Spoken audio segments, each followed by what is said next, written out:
So we're back to that main page we saw before with our journal article citation list in the middle, our filters on the left, and other various stuff on the right. So then we can add back in our exercise or mindfulness. Click search, and we get a batch of 11. So not too bad. That still might not be enough to maybe write a systematic review over, but now at least we've got 11 super relevant articles so we can begin to read those and maybe find other literature. We could take this search in a different database and see maybe if PsycInfo pulls up more articles about stress than, say, PubMed does. So do we have questions about the search process? I know we went through a lot pretty quickly. So I want to make sure you have time to get it all out there. Or even if there wasn't something here that confused you, but maybe you've searched PubMed before and something was kind of off, we can talk about that too.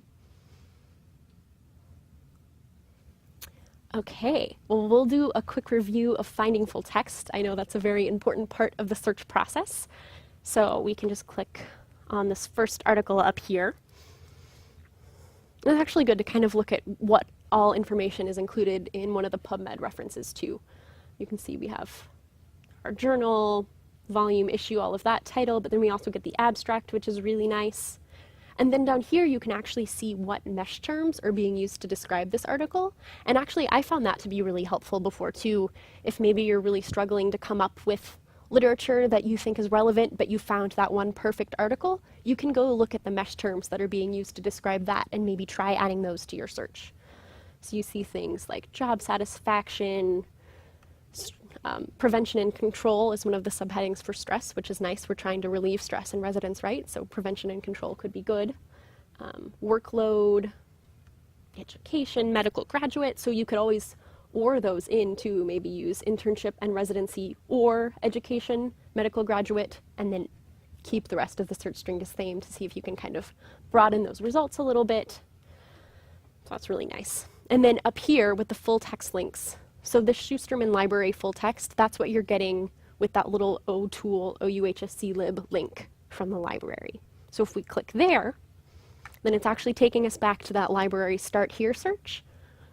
And you can see the little green dot means the full text is available. So to view full text, you can just click this tab. And then from here, it's just following a lot of links. Usually, sometimes the article is available through multiple sources.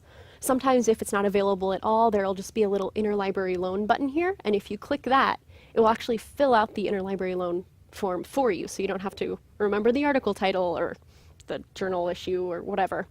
It automatically does it. Just make sure you click the OU-Tulsa button instead of the OU-HSC because you want your items to show up here in Tulsa.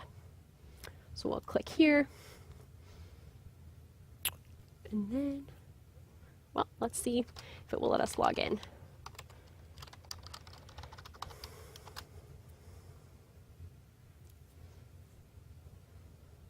It's trying. Sorry, it's a little slow.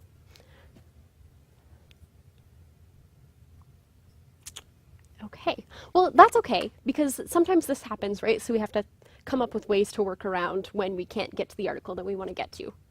So sometimes it's as simple as going back to the article and just trying to search for it again, making sure always that this Health Sciences Center logo is up here.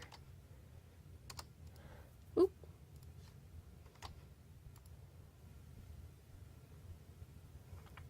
And now you can see we're getting a lot of results, but if we want to just find the one we're looking for, maybe limit by peer-reviewed articles, and then you just kind of have to scroll. Weird. So it's not actually popping up at all now, but that's okay. This would be a time when you could use interlibrary loan. So if you expand a search beyond OU-HSC, you can get it to pop up, and now it's saying no full text, but if you click locations and availability, now you can click Iliad-Tulsa. And poof, see, it filled out the form for us, so that's really nice. Then we can just click Submit Request. And since I already logged in, it remembers who I am and all of that good stuff. But we'll try a different article and see if we can get to the PDF. Let's see, maybe something a little older. Yeah, this one from 2015. So now if we click our Schusterman Library full text options, we can view the full text.